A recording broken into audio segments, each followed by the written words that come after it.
Shalom, saudara-saudara yang kekasih dalam Tuhan kita Yesus Kristus. Baiklah, pada saat ini kita akan bersama lagi untuk mempelajari atau kita belajar bersama mengenai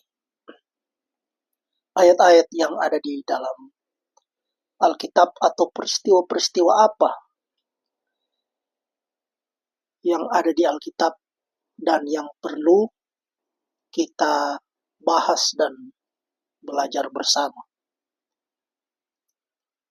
Baik, tanpa berlama-lama, pada saat ini saya mengambil topik atau judul pembahasan kita yang saya rasa banyak sekali dipertanyakan atau banyak sekali diperbincangkan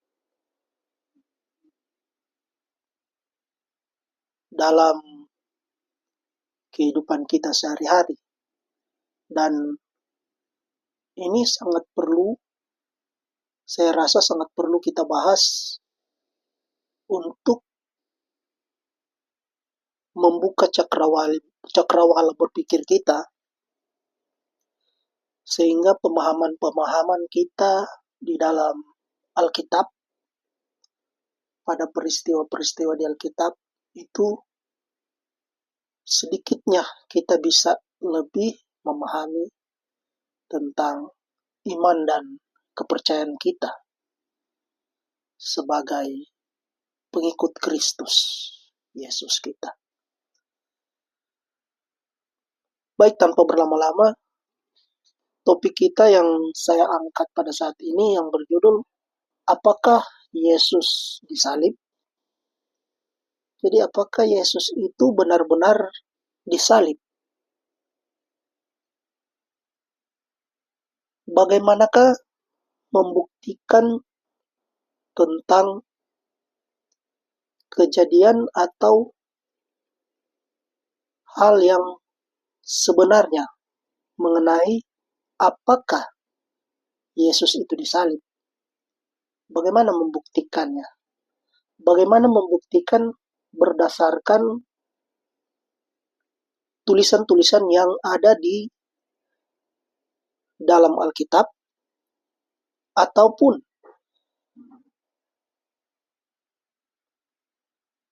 untuk lebih memberikan dasar tentang kenyataan bahwa Yesus disalib, kita juga bisa mengambil tulisan-tulisan yang ada di luar Alkitab yang hidup atau yang ditulis sangat berdekatan dengan peristiwa pada saat Yesus itu disalib. Baik, kita lanjut. Kita akan mempelajari mengenai kronologi Yesus disalib. Jadi yang pertama, rentetan peristiwa dalam penyaliban Yesus Kristus, itu yang pertama bahwa Yesus dan murid-muridnya memakan roti tidak beragi. Hal ini dijelaskan oleh Bapak Santo Agustinus, bapak-bapak gereja pada abad ke-4 sampai abad ke-5, atau pada tahun dia hidup kurang lebih pada tahun 354 Masehi sampai dengan 430 Masehi. Dalam bukunya Harmony of the Gospel itu dia menyatakan bahwa perjamuan malam Paskah setelah makan langsung pergi ke Bukit Zaitun. Bukit Zaitun ini di situ terletak juga Taman Getsemani berada di lereng Bukit Zaitun. Jadi Taman Getsemani ini terletak di lereng Bukit Zaitun. Jadi Santo Agustinus telah mengatakan bahwa pada saat setelah perjamuan malam Paskah, setelah makan Yesus dan murid-muridnya langsung pergi ke Bukit Zaitun, yang di dalamnya terdapat Taman Getsemani.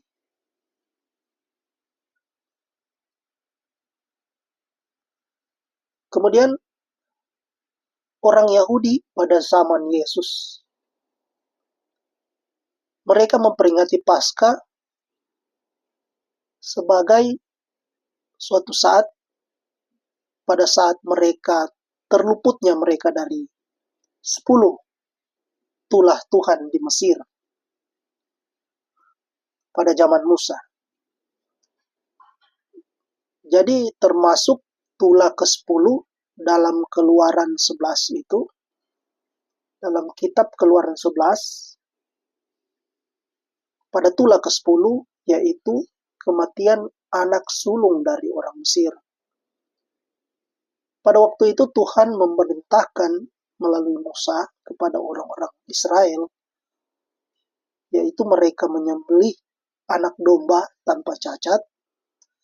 Kemudian darah anak domba itu dioleskan pada ambang pintu atas dan kedua tiang pintu rumah orang Israel. Kemudian orang Israel memakan daging anak domba itu sebagai perjamuan malam, supaya anak sulung orang Israel tidak kena tulah Tuhan dan tidak mati. Jadi pada saat Tuhan akan menurunkan tulah ke-10 dalam kitab Keluaran 11 ini, itu dijelaskan bahwa Tuhan memerintahkan kepada bangsa Israel untuk mengambil domba atau menyembelih anak domba tanpa cacat, kemudian darahnya dioleskan di ambang pintu atau di tiang pintu. Kemudian orang Israel memakan daging dari anak domba itu. Jadi ini salah satu bentuk tindakan agar orang Israel terluput dari tulah Tuhan yang ke-10, yaitu kematian anak sulung dari yang terjadi pada anak sulung orang-orang dari Mesir atau orang-orang Mesir, yaitu anak sulung itu pada generasi tersebut adalah sebagai penerus generasi. Jadi anak sulung itu memiliki arti sebagai anak yang meneruskan generasi dari orang tua mereka, yaitu anak sulung. Sehingga dalam Keluaran 12 ayat 13, orang Israel ini pada saat mereka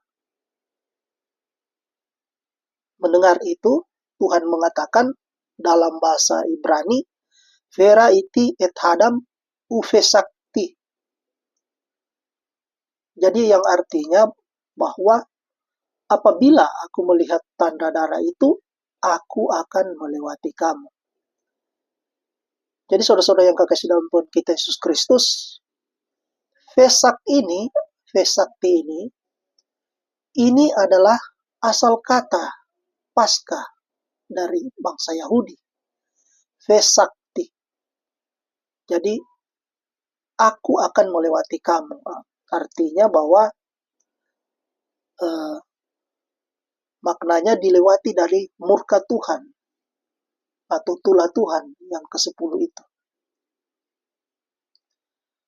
Jadi inilah asal kata dari Paskah, Vesak atau Pesa.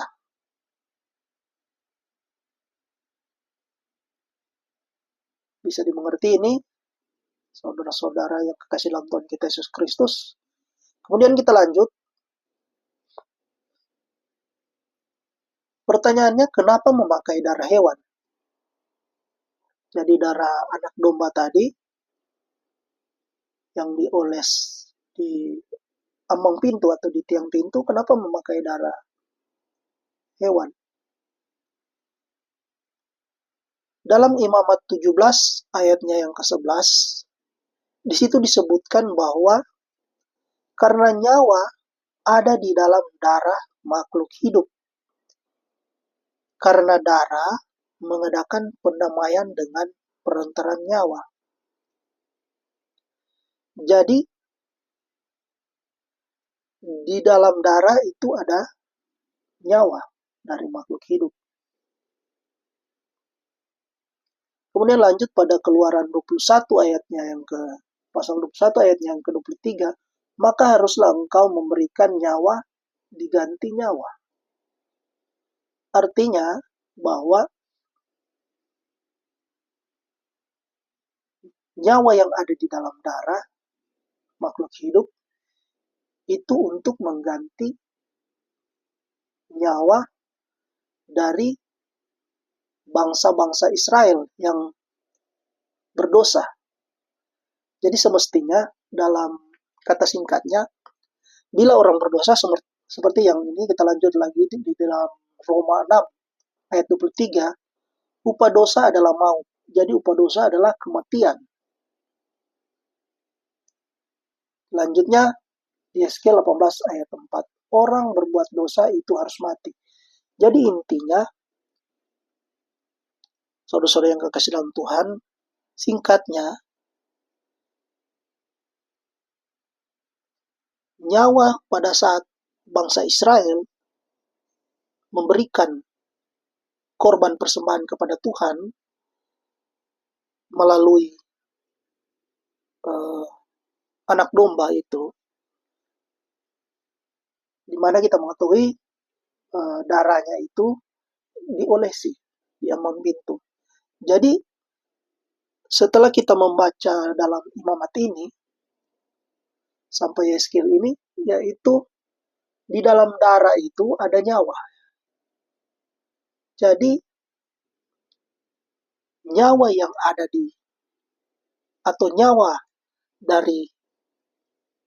di dalam darah hewan ini itu mendamaikan kita dengan Allah, yang semestinya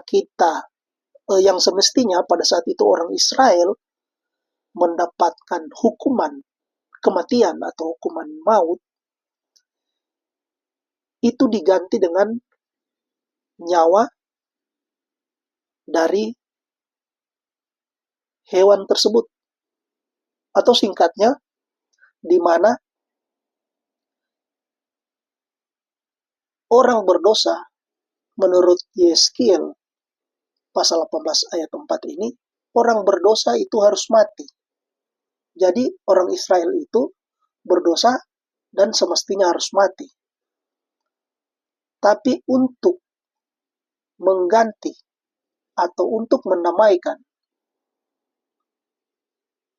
nyawa dari bangsa Israel dengan Tuhan, itu diganti dengan korban persembahan melalui anak domba atau melalui darah anak domba yang di dalamnya terdapat nyawa dari makhluk hidup itu sendiri.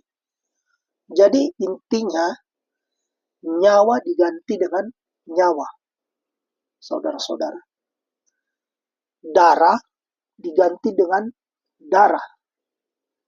Di mana di dalam Imamat 17 ini dikatakan bahwa di dalam darah itu ada nyawa dari makhluk hidup. Jadi maksud Tuhan adalah bangsa Israel mematuhi perintahnya agar luput dari tulah Tuhan yang ke-10, yaitu kematian anak sulung, atau ini berarti yaitu supaya nyawa dari anak sulung dari bangsa Israel itu tidak hilang, atau anak sulung dari orang-orang Israel itu tidak mati. Makanya pada saat itu Tuhan memerintahkan bangsa Israel untuk mengorbankan anak domba dan mengoleskan tanda darah di ambang pintu atau di kedua tiang pintu rumah dari orang-orang Israel, di mana ini untuk mendamaikan orang Israel atau mengganti kematian dari anak sulung orang Israel atau nyawa dari anak sulung orang Israel dengan korban anak domba itu, darah dari korban anak domba itu. Jadi dengan olesan darah di tiang pintu rumah orang Israel pada saat itu, kematian anak sulung dari orang Israel itu dapat luput dari murka Tuhan. Sedangkan untuk tulah yang ke-10 ini itu diperuntukkan untuk anak sulung dari orang-orang Sir. Karena orang-orang Sir adalah merupakan orang-orang yang tidak berpegang pada ketetapan Tuhan. Untuk itu Tuhan sangat mencintai bangsa Israel sehingga untuk meluputkan, maksud Tuhan untuk meluputkan orang Israel dari murka Tuhan itu atau tulah ke-10, Tuhan memerintahkan melalui Musa kepada orang-orang Israel untuk mengganti dengan korban persembahan atau korban anak domba dengan darah anak domba itu. Yang kita ketahui menurut kitab Imamat, di dalam darah itu ada nyawa. Jadi nyawa diganti dengan nyawa agar anak sulung dari bangsa Israel itu tidak mengalami kematian. Sebaliknya untuk bangsa Mesir, anak sulung mereka mengalami kematian. Kita lanjut. Saya rasa kita semua bisa memahami ini, maksud dari kenapa memakai hewan atau darah hewan untuk diolesi di ambang pintu atau tiang-tiang pintu rumah dari orang-orang Israel pada saat itu. Kemudian bangsa Israel memperingati Paskah Yahudi pada saat sepulang dari pembuangan di Babel selama 70 tahun. Ke Israel, mereka memakan roti dan mengucapkan dalam bahasa Aram, yaitu kenapa mereka memakai bahasa Aram waktu memakan roti, karena pada waktu di Babilonia mereka memakai bahasa Aram, yaitu bahasa sehari-hari mereka. Yang mereka berkata demikian, halakma hanya diakalu afaktana bear de Misraim, bear ade Misraim. Jadi halakma anea diakalu bear a Misraim, yang berarti inilah roti. Inilah roti penderitaan yang dimakan nenek moyang kita di tanah Mesir. Jadilah, atau maknanya inilah roti sengsara yang dimakan nenek moyang kita di tanah Mesir. Dalam arti mereka merayakan Paskah Yahudi, yaitu mereka intinya mereka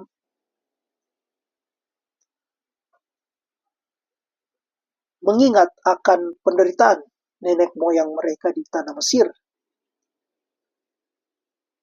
Makanya mereka berkata, halakma anea diakalu afaktana bear amisraim.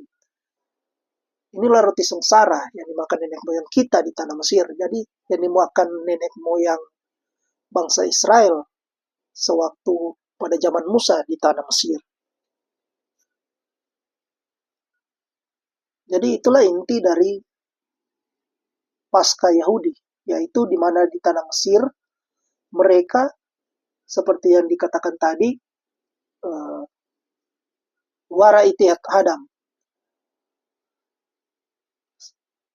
uve sakti. Jadi pada saat Tuhan melewatinya, bangsa Israel itu tidak mengalami kematian anak sulung. Jadi pada saat wara itiat Adam, jadi pada saat aku melihat tanda darah itu, aku akan melewatinya. Jadi itu kata Tuhan, wara itiat Adam. Pada saat aku melihat tanda darah itu, uve sakti, aku akan melewatinya. Jadi Vesakti itulah asal kata dari Paskah Yahudi. Mereka memperingati tentang bagaimana Tuhan meluputkan murkanya dan melewati rumah-rumah dari orang Israel, atau meluputkan murkanya untuk membinasakan anak-anak sulung dari orang-orang Israel. Jadi itulah inti dari Paskah Yahudi.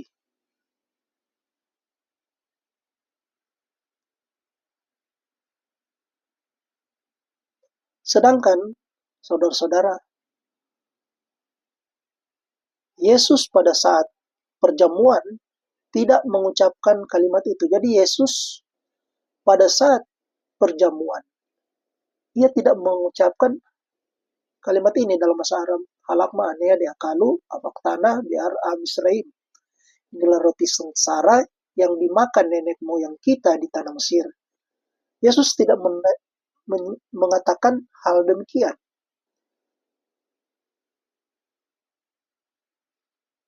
Karena Yesus adalah roti sengsara itu. Karena Yesus adalah sebagai pendamai bangsa Israel atau kita semua dengan Allah kita. Makanya dia tidak mengucapkan kalimat itu. Melainkan dia mengucapkan dalam kitab Matius 26 ayatnya yang ke-6 sampai dengan 28, Yesus mengucapkan inilah darahku, yaitu anggur, dan tubuhku, yaitu roti. Pada saat itu, makanlah.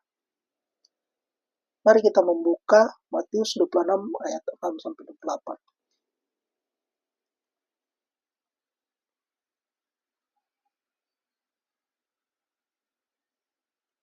Matius 26 ayat 26 sampai 28. Dan ketika mereka sedang makan, Yesus mengambil roti, mengucapkan berkat, memecah-mecahkannya, lalu memberikannya kepada murid-muridnya, dan berkata, ambillah, makanlah, inilah tubuhku. Yesus tidak menyebutkan, saudara-saudara, Yesus tidak menyebutkan halakma anea diakalu afaktana bear abisraim. Jadi Yesus tidak menyebutkan inilah roti sengsara yang dimakan nenek moyang kita di tanah Mesir. Jadi pada waktu itu, pada saat tradisinya, pada saat perayaan Paskah atau makan roti pada saat hari roti tak beragi, bangsa Israel semestinya mengambil roti dan mengatakan halakma anea tadi, halakma anea diakalu, dan seterusnya. Itu mereka memperingati mengenai roti sengsara yang dimakan nenek moyang mereka, bangsa Israel di tanah Mesir. Tapi Yesus di sini mengatakan, ambillah, makanlah, inilah tubuhku. Sesudah itu, ia mengambil cawan, mengucap syukur, lalu memberikannya kepada mereka. Dan berkata, minumlah kamu semua dari cawan ini. Sebab inilah darahku, darah perjanjian, yang ditumpahkan bagi banyak orang untuk pengampunan dosa. Jadi, saudara-saudara, Yesus tidak mengucapkan lagi seperti yang diucapkan bangsa Israel pada saat itu, tetapi dia mengucapkan, inilah tubuhku, inilah darahku, minumlah dan makanlah. Karena Yesus adalah roti sengsara.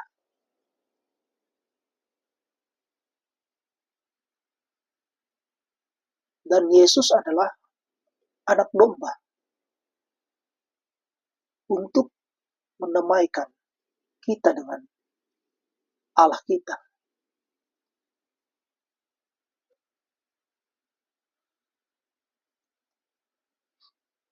Jadi ini, kenapa Yesus tidak mengucapkan halakma, anea, dan seterusnya? Singkatnya, karena Yesuslah roti sengsara itu untuk pendamaian dosa manusia dengan Tuhan Allah kita. Jadi ini nanti dibahas lebih lanjut dalam sesi lain, karena hal ini kalau kita membahasnya agak panjang.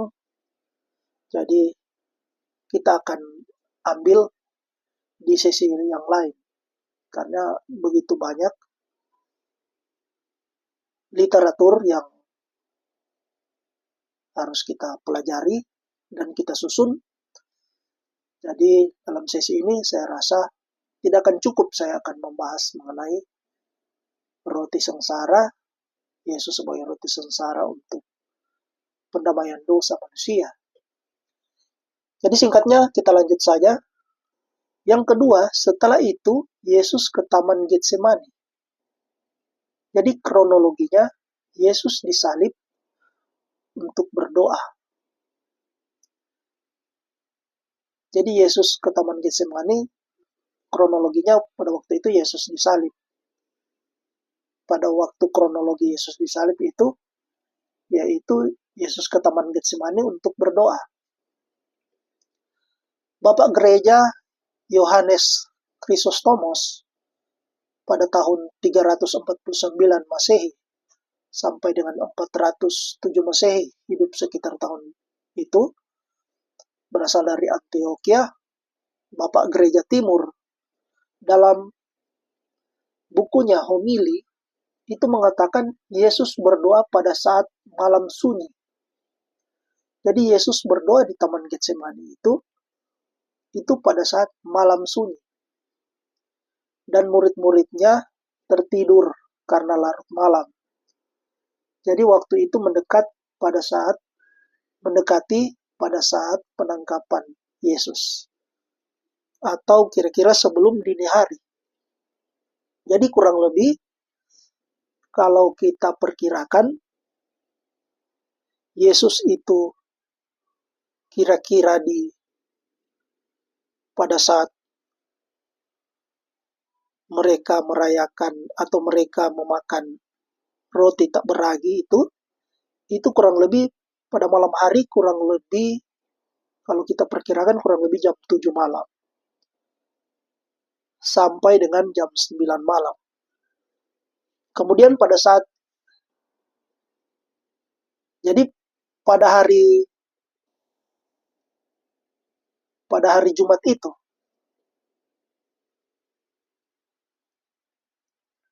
jadi pada saat kronologi Yesus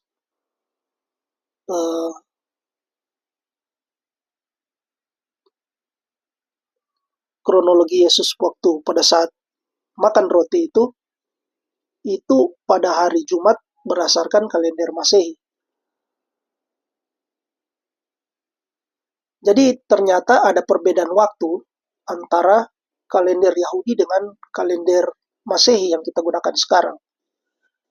Maksudnya bukan perbedaan waktu bagaimana, perbedaan waktu hari. Dalam kalender Masehi itu dijelaskan, itu kita ketahui bersama bahwa di saat jam 12 malam ke atas itu sudah termasuk dalam hari berikutnya. Sedangkan dalam kalender Yahudi itu di saat jam 6 sore ke atas itu sudah termasuk hari berikutnya. Jadi ada perbedaan perhitungan waktu hari. Kalau kita memakai di saat jam 12 malam ke atas masuk pada hari berikutnya, bangsa Israel dalam kalender Yahudi memakai jam 6 sore ke atas adalah waktu pada hari berikutnya. Jadi pada saat itu Yesus pergi ke Taman Getsemani pada malam yang sama. Jadi sehabis Yesus dan murid-muridnya makan roti, pada malam itu juga mereka ke Taman Getsemani. Jadi kira-kira pada saat mereka ke Taman Getsemani, kira-kira dari jam 9 malam sampai dengan jam 12 malam. Karena di sini Bapak Chrysostomos ini, Bapak gereja ini, dia mengatakan bahwa pada saat itu malam sunyi dan waktu itu sudah larut malam. Jadi kurang lebih kalau kita perkirakan pada saat itu antara jam 9 sampai dengan jam 12 malam. Sebelum Yesus ditangkap, mereka ke Taman Getsemani. Kitab Matius 26 ayat 36 sampai dengan 39 mengatakan bahwa Yesus ke Taman Getsemani, intinya maksud Yesus untuk mengajarkan kepada murid-muridnya dan kita semua bagaimana ketaatan kita. Jadi intinya Yesus ke Taman Getsemani untuk berdoa. Jadi intinya itu Yesus ingin memperlihatkan kepada murid-muridnya agar bagaimana kita sebagai manusia selalu mengandalkan Tuhan atau selalu berdoa kepada Tuhan dalam semua hal, segala hal. Jadi pada saat ini dia tahu ia akan disalib, dia mau menunjukkan bahwa ketaatannya kepada Tuhan dengan dia berdoa kepada Allah.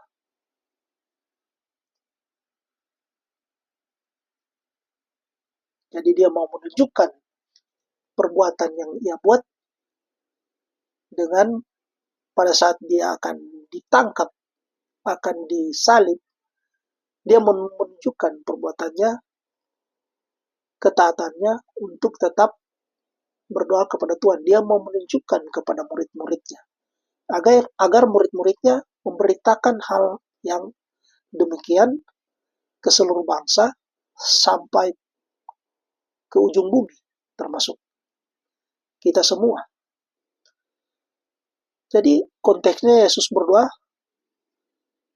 itu, bukan hal lain. Jadi ini nanti kita bahas lebih lanjut dalam sesi lain, karena hal ini memang agak panjang untuk dibahas dan tidak cukup waktu dalam kita membahas pada saat ini. Jadi kita fokus saja pada penyaliban Yesus.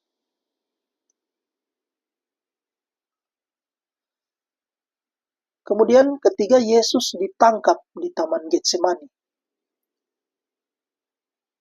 Jadi tadi yang pertama, Yesus dan murid-muridnya memakan roti.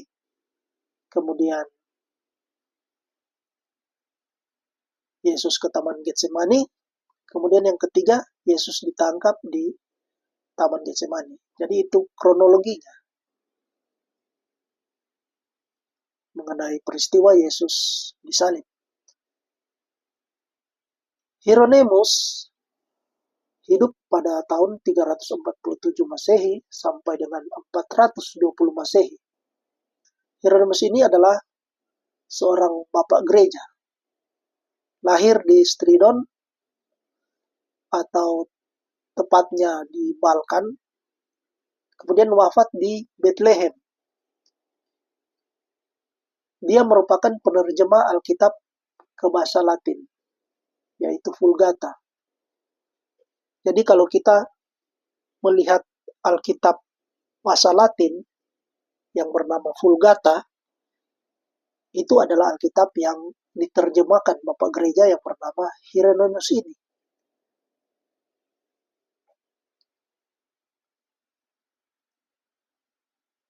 Dia mengatakan bahwa, jadi Hieronymus mengatakan bahwa setelah perjamuan malam, Yesus pergi ke Getsemani. Kemudian penangkapan terjadi pada malam yang sama.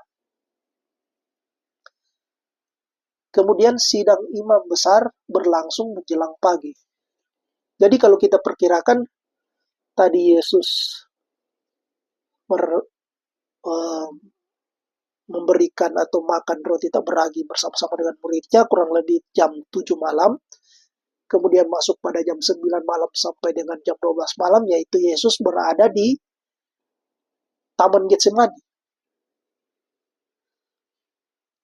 Kemudian masuk pada jam 12 malam sampai dengan kurang lebih menjelang pagi, taruhlah sekitar jam 3 subuh sampai dengan jam 5 subuh.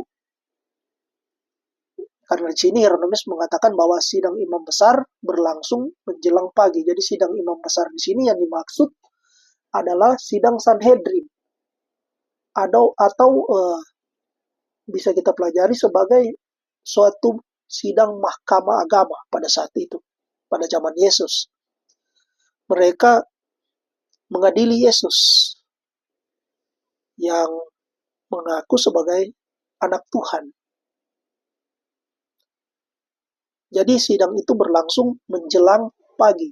Jadi kita perkirakan sidang itu berlangsung kurang lebih subuh hari atau dini hari. Kurang lebih jam 3 sampai dengan jam 5 subuh. Bisa dipahami ini, saudara-saudaraku yang kekasih dalam Tuhan kita Yesus Kristus.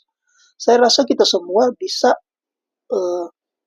belajar sendiri mengenai kronologi ini. Dan pada saat ini perkenankan saya untuk memberikan catatan-catatan yang saya rasa sangat singkat atau sangat minimalis ini. Tetapi saya berharap kita semua bisa sedikitnya untuk mengerti mengenai penyaliban Yesus. Kemudian selanjutnya dalam poin yang keempat, Yesus disalib. Dalam kitab Markus pasalnya yang ke-15 ayat 25 itu dikatakan bahwa jam 9 ketika ia disalibkan kira-kira jam 9 pagi. Mari kita membuka kitab Markus pasal 25 ayat yang kedua. Kitab Markus pasal 15 ayat yang ke-25.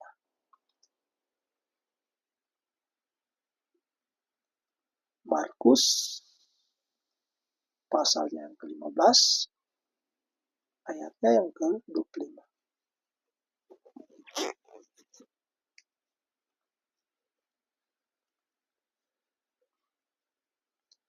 Dikatakan bahwa hari jam 9 ketika ia disalibkan. Jadi hari jam 9 ketika ia disalibkan. Jadi ini kira-kira jam 9 pagi Yesus disalibkan.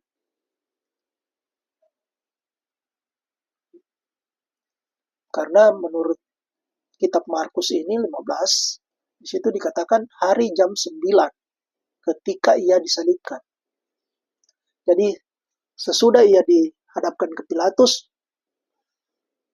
kemudian dihadapkan juga ke Herodes, setelah dari sidang Sanhedrin atau sidang Mahkamah Agama pada saat itu, kita mengetahui bersama bahwa Mahkamah Agama pada saat itu atau sidang Sanhedrin pada saat itu dihadiri oleh orang-orang Yahudi dari golongan Saduki, yang kita kenal sebagai imam-imam Saduki, atau lebih tepatnya kalau kita belajar lebih lanjut, imam-imam Saduki ini adalah imam-imam yang bertugas di Bait Allah.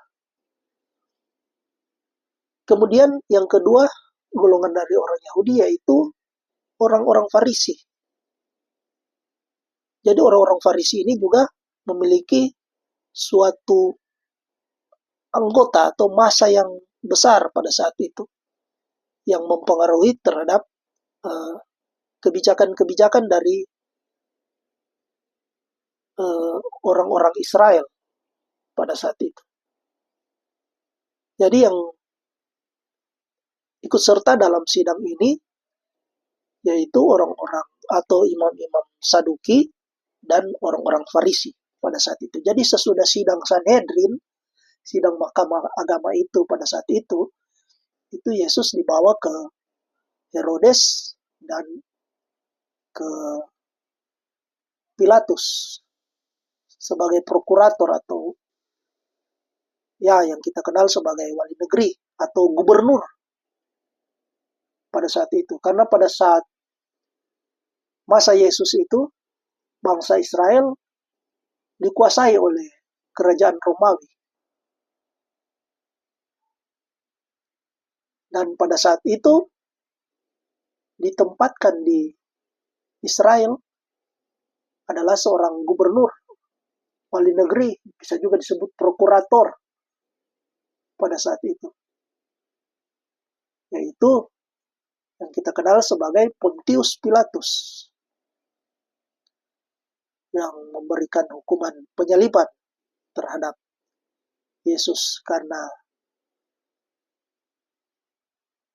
dilandasi juga dari desakan-desakan massa pada saat itu, yaitu desakan dari imam-imam Saduki dan orang-orang Farisi pada saat itu. Kemudian kita lanjut. Kronologi Yesus disalib. Kemudian Yesus mati di kayu salib. Markus pasal 15 ayatnya yang ke-33 sampai dengan 34 itu dikatakan bahwa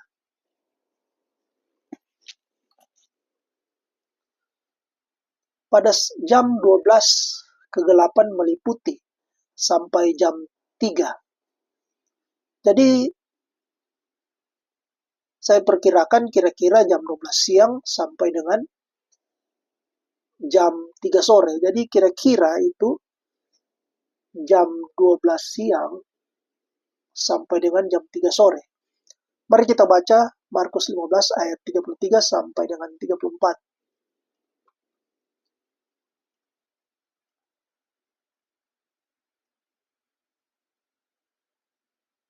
Markus pasalnya yang ke-15 ayat 33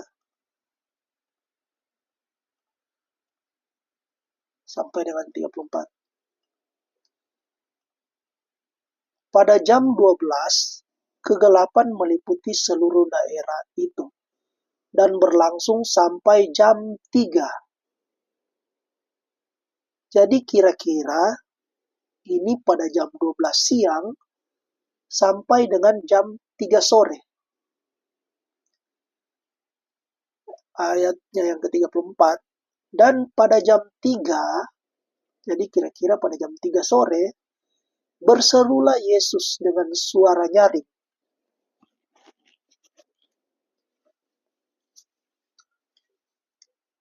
Jadi pada jam 3 sore berserulah Yesus dengan suara nyaring, Eloi, Eloi, lama sabachthani. Yang berarti, Allahku, Allahku, mengapa engkau meninggalkan aku?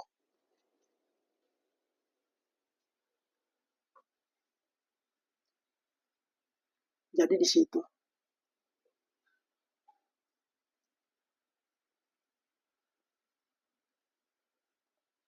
Jadi diperkirakan Yesus itu mati pada jam 3 sore itu. Kurang lebih pada jam 3 sore. Jadi kira-kira Yesus disalibkan itu, dan kira-kira Yesus pada saat mati itu jam 3 sore.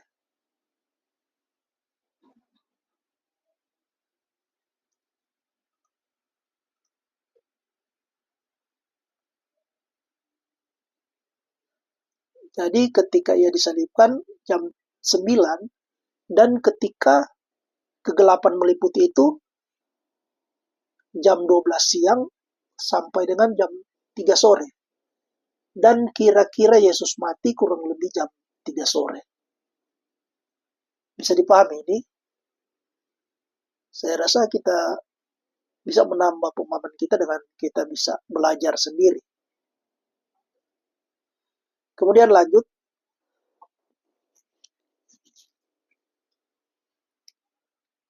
Pertanyaannya, apakah peristiwa Yesus disalib tercatat dalam buku sejarah di luar Alkitab?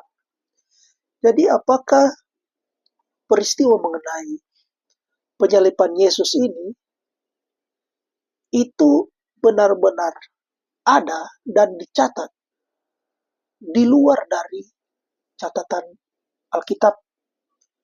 Atau apakah peristiwa Yesus ini merupakan sejarah yang dicatat oleh para ahli sejarawan? Ini untuk membuktikan bagaimana peristiwa tersebut benar-benar terjadi, dan tulisan di dalam Alkitab itu mengenai penyaliban Yesus benar-benar otentik dan dapat dibuktikan. Mari kita masuk pada tulisan yang pertama yang ditulis oleh Flavius Josephus. Saudara-saudara yang kekasih dalam Tuhan kita Yesus Kristus, Flavius Josephus itu hidup sekitar tahun 37 sampai dengan 100 Masehi. Ia adalah sejarawan Yahudi abad pertama yang kemudian bekerja di bawah kekaisaran Romawi dan menulis sejarah bangsa Yahudi dalam bahasa Yunani. Jadi Josephus ini bukan orang Kristen, saudara-saudara. Dia bukan orang Kristen, tapi dia sejarawan Yahudi. Kemudian jarak dengan peristiwa cuma sekitar 4 tahun. Jadi kita mengetahui di sini dicatat dia lahir tahun 37 Masehi. Sedangkan peristiwa Yesus disalib itu kurang lebih tahun 33 Masehi. Yesus lahir tahun 37 Masehi. Jadi jaraknya cuma sekitar 4 tahun dari peristiwa penyaliban Yesus.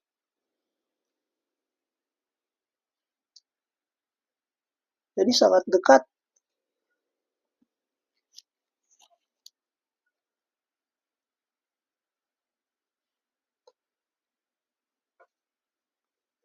Sangat dekat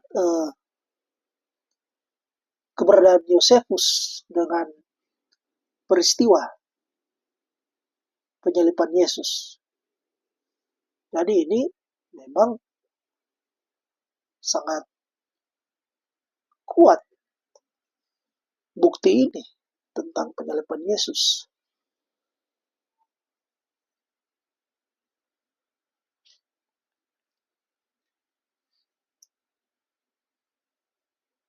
Jadi karya terkenalnya yaitu Antiquities of Jews atau sejarah kuno bangsa Yahudi.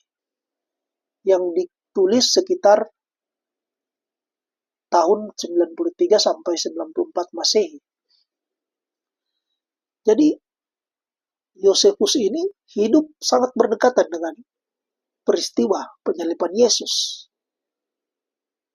Jadi sangatlah mungkin, sangatlah benar bahwa ia mampu mengingat tentang hal-hal kejadian pada saat penyaliban Yesus. Kita saja pada saat sekarang, misalnya contohnya kita hidup di tahun 2026, kita mampu mengingat kejadian pada saat kemerdekaan kita tahun 1945. Padahal jaraknya sudah agak jauh. Tetapi Flavius Josephus bahkan lebih dekat dengan peristiwa penyaliban Yesus. Dan dia dalam bukunya, dia menulis kutipannya dari bukunya yaitu sebagai berikut. Dia mengatakan, yaitu Flavius Josephus mengatakan hal demikian dalam bukunya, Sejarah Kuno Bangsa Yahudi ini. Pada waktu itu, hiduplah Yesus, seorang yang bijaksana, jika memang ia patut disebut manusia. Sebab ia melakukan perbuatan-perbuatan ajaib dan adalah guru bagi orang-orang yang menerima kebenaran dengan sukacita. Ia menarik banyak orang Yahudi dan juga banyak orang Yunani. Ia adalah Mesias ketika Pilatus atas tuduhan para pemimpin di antara kita, atas tuduhan para pemimpin, maksudnya para imam-imam Saduki dan orang-orang Farisi atau orang-orang Yahudi pada saat itu di antara kita, karena Flavius Josephus adalah orang Yahudi, sejarawan Yahudi, menjatuhkan hukuman salib atasnya. Jadi Pilatus menjatuhkan hukuman salib atasnya. Jadi tidak dapat dipungkiri lagi ini, saudara-saudara yang kekasih dalam Tuhan kita Yesus Kristus, Pilatus menjatuhkan hukuman salib atas Yesus itu, menurut catatan Flavius Josephus ini. Mereka yang mula-mula mengasihinya tidak berhenti melakukannya, sebab ia menampakkan diri kepada mereka hidup kembali pada hari ketiga, seperti yang telah dinubuatkan para nabi Allah tentang hal-hal ini, dan beribu-ribu hal menakjubkan lainnya tentang dia. Dan sampai sekarang kelompok orang Kristen yang dinamai menurut dia tidak lenyap. Jadi dia menulis, bahkan sampai dia menulis tentang catatan-catatan tentang kebangkitan Yesus. Jadi tidak dapat dipungkiri lagi, saudara-saudara, Yesus itu memang benar-benar disalib. Bahkan di catatan sejarah bangsa Yahudi yang ditulis oleh, seperti yang kita baca ini, Flavius Josephus, yang hidup sangat berdekatan dengan peristiwa Yesus disalib. Ini kita mengetahui bahwa dia hidup cuma sekitar 4 tahun jaraknya dari antara dari peristiwa Yesus disalib pada tahun kurang lebih 33 Masehi. Dan dia menulis tentang penyaliban Yesus dan orang-orang yang mengikuti Yesus. Perlu diketahui, Flavius Josephus itu bukan orang Kristen, saudara-saudara. Bukan orang Kristen. Dia adalah orang Yahudi. Tentu dia adalah memiliki kepercayaan sebagai kepercayaan orang Yahudi yang tidak percaya pada Yesus. Sebagian besar orang Yahudi yang memiliki kepercayaan sebagai orang Yahudi, memiliki kepercayaan orang Yahudi, itu tidak percaya terhadap Yesus sebagai Tuhan. Tapi dia tetap menulis tentang penyaliban Yesus.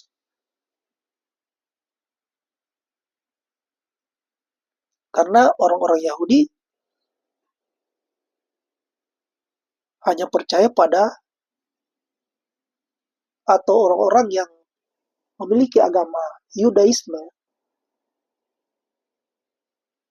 itu hanya percaya pada kitab Tanak atau yang kita kenal sebagai kitab Perjanjian Lama.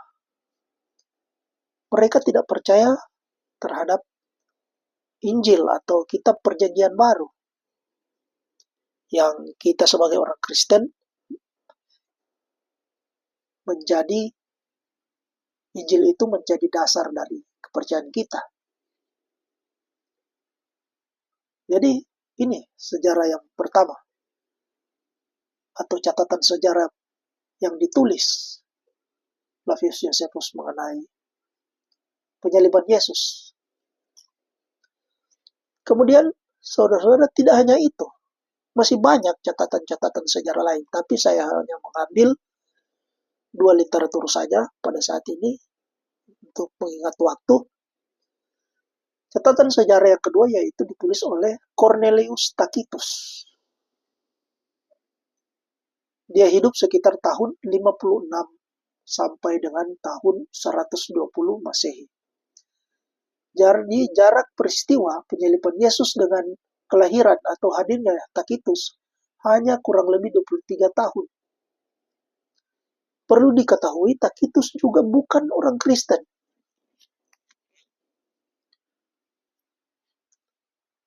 Ia adalah sejarawan Romawi. Jadi dia adalah orang Romawi. Saudara-saudara. Ada juga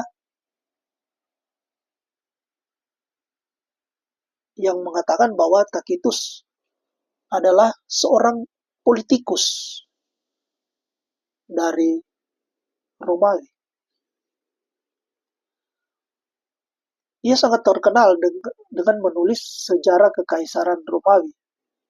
Ia menulis tentang penyaliban Yesus Kristus sekitar tahun 113 Masehi sampai 116 Masehi dalam bukunya Annals, buku 15 pasal 44. Jadi kita bisa cari bersama, kita bisa lihat bersama, atau kita bisa browsing lah di online. Kita bisa cari bersama apa yang ditulis oleh Tacitus.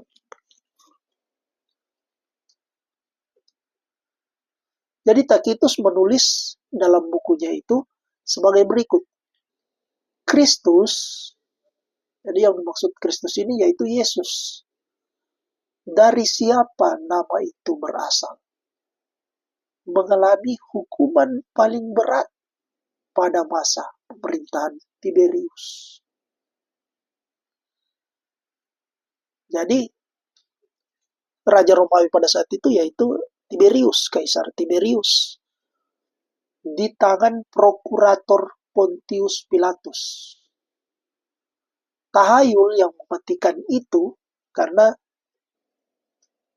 pada saat itu orang Romawi sebagai penjajah dari bangsa Yahudi, mereka menguasai bangsa Yahudi pada saat itu, atau bangsa Israel pada saat itu. Jadi mereka menganggap tahayul yang mematikan itu. Jadi peristiwa tentang keberadaan Yesus itu mereka anggap tahayul. yang mematikan. Lanjut, yang sempat ditekan kembali muncul, bukan hanya di Yudea. Yudea ini letaknya di Israel. Asal mula kejahatan itu tetapi juga di Roma. Jadi, saudara-saudara, jadi pada saat itu bangsa Romawi itu menganggap kehadiran Yesus adalah sebuah pemberontakan atau kejahatan pada saat itu. Jadi Tacitus menulis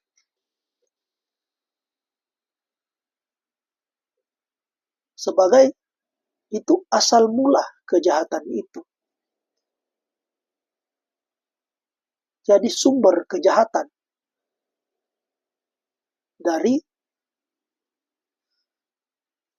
hadirnya Yesus Kristus.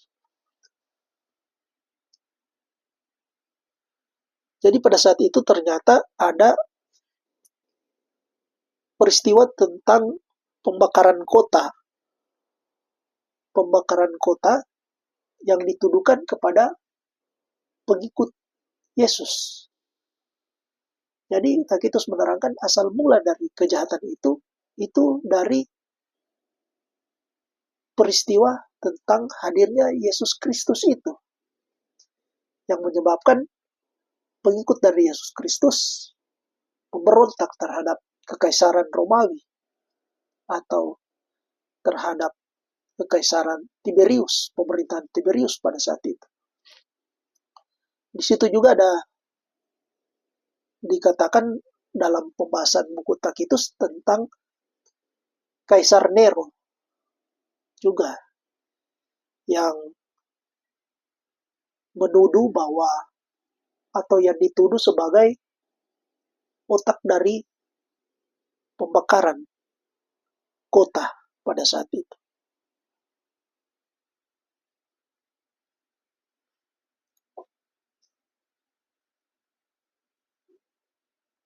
Jadi Tacitus ini, saudara-saudara, dia bukan orang Kristen.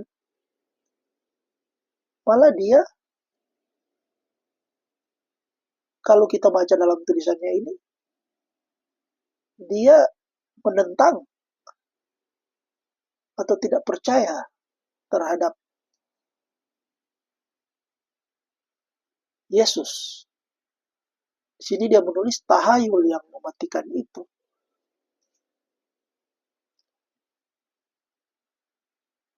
Jadi ini, tulisan ini saya rasa lebih objektif. Karena tulisan ini ditulis oleh orang-orang yang di luar dari orang Kristen. Mereka menulis apa adanya. Seperti perspektif atau pandangan mereka atau seperti isu-isu kejadian-kejadian yang ada pada masyarakat itu atau pandangan masyarakat Romawi yang di luar dari orang Kristen.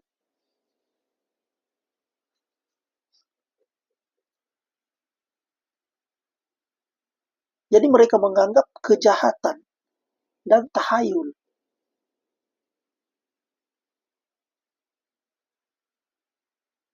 mengenai pengikut Kristus dan Kristus itu sendiri.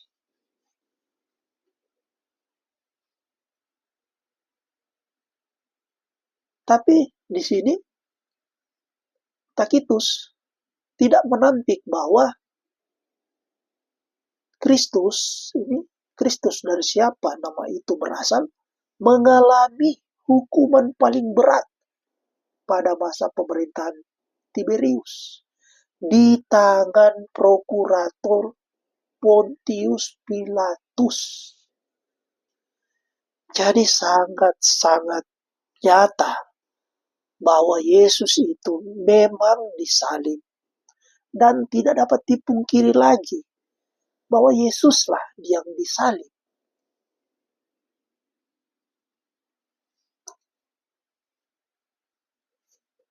Masih banyak catatan-catatan catatan-catatan yang di luar dari Alkitab yang menulis tentang penyaliban Yesus, bahwa Yesus memang disalib. Jadi kita harus membuktikan berdasarkan literatur atau referensi yang sangat berdekatan dengan peristiwa penyaliban Yesus, agar lebih membuktikan bahwa benar-benar Yesus itu memang disalib. Dicatat di Alkitab, kemudian dicatat juga di luar Alkitab, bahkan orang-orang yang mencatat adalah bukan orang Kristen, bukan orang di luar dari atau bukan orang pengikut Kristus, melainkan orang yang di luar dari pengikut Kristus. Ada orang Yahudi, Flavius Josephus, ada pun orang yang di luar dari orang Yahudi, Cornelius Tacitus, yaitu orang Romawi. Itu menyatakan bahwa Yesus memang benar-benar dihukum, disalib. Jadi sangatlah tidak berdasarkan fakta kalau kita mengatakan Yesus tidak disalib.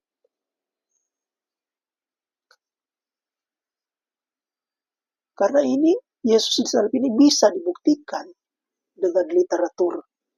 Begitu banyak literatur sejarah yang menulis mengenai Yesus benar-benar disalib. Saudara-saudara yang kekasih dalam Tuhan kita Yesus Kristus, kita akan membahas mengenai waktu dari Yesus disalib, karena memang ada perbedaan waktu jam untuk keesokan hari, di mana tadi saya menjelaskan jam 6 sore ke atas itu menurut kalender Yahudi atau waktu Yahudi itu sudah masuk pada hari berikutnya, sedangkan kita jam 12 siang ke atas itu sudah jam 12 malam ke atas itu sudah masuk pada hari berikutnya. Tetapi intinya itu tidak mempengaruhi mengenai waktu penyaliban, waktu kematian, dan waktu kebangkitan dari Yesus itu sendiri. Di mana kita mengetahui kematian Yesus terjadi pada hari Jumat, kebangkitan Yesus pada hari yang ketiga terjadi pada hari Minggu, atau yang kita kenal sebagai hari Tuhan, hari kebangkitan dari Yesus Kristus Tuhan kita. Jadi kesimpulannya, yang pertama, Yesus Kristus benar-benar disalib. Jadi Yesus ini benar-benar disalib. Ini bisa dibuktikan dalam referensi di dalam Alkitab, maupun dapat dibuktikan dengan sejarah.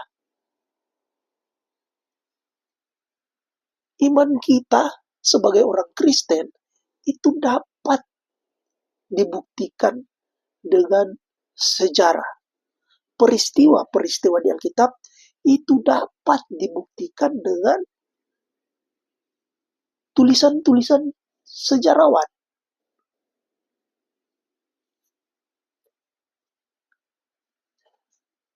Jadi itu nanti lebih lanjut kita bahas karena waktu sangat terbatas. Kemudian kita lanjut kesimpulan yang kedua, bahwa ayat Alkitab menulis tentang kronologi Yesus Kristus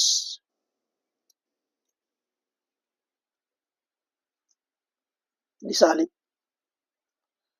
Kemudian yang ketiga, bahkan tulisan sejarawan yang bukan orang Kristen atau pengikut Kristen atau pengikut Kristus yang hidup sangat berdekatan dengan peristiwa. Jadi Flavius Josephus sangat berdekatan hidup dengan peristiwa penyaliban Yesus. Begitu juga Cornelius Tacitus dari Romawi sangat berdekatan dengan peristiwa penyaliban Yesus.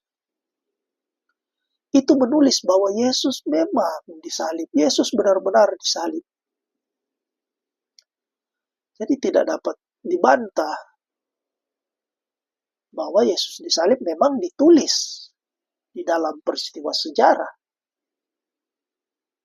Bukan cuma ditulis di dalam Alkitab, tapi ditulis juga di luar dari Alkitab, tulisan-tulisan di luar dari Alkitab. Kemudian kesimpulan yang keempat, penyaliban Yesus dapat dibuktikan dengan catatan di dalam Alkitab dan catatan sejarah atau catatan di luar Alkitab. Jadi, Bapak, Ibu, atau saudara-saudara yang kekasih dalam Tuhan kita Yesus Kristus, marilah kita belajar bersama. Marilah kita memahami tentang iman yang kita percayai, dan marilah kita selalu merasa haus akan firman Tuhan, dan kita selalu lebih banyak untuk ingin mengetahui mengenai iman kita, agar kita semua makin memahami, kita semua makin banyak belajar, sehingga iman kita tidak mudah digoyahkan dengan pertanyaan-pertanyaan dunia yang sering menjebak kita dalam berbagai pertanyaan. Saya rasa demikian. Terima kasih. Amin. Tuhan Yesus memberkati kita semua.